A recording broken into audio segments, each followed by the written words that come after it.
Nairobi County accounted for the highest number of arrests, which is 161, followed by Kajiado, 123, and Kiambu, 36.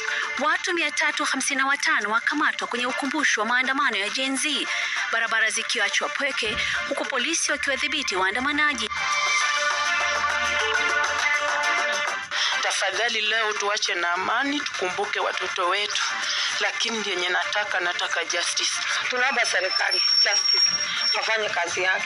Juu sasa sisi hatuna kitu tunaweza tegemea kwa dunia, tunategemea mtu mtoto. Kilio cha haki.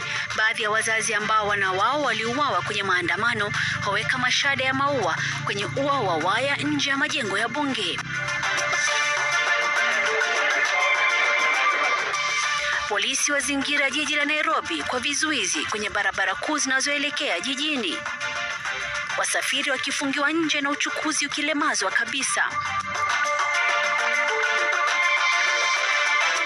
Polisi wabadili mbinu za kuwakabili waliodaiwa kutaka kuvuruga amani, uporaji na uhuni zikizimwa kwenye chimbuko.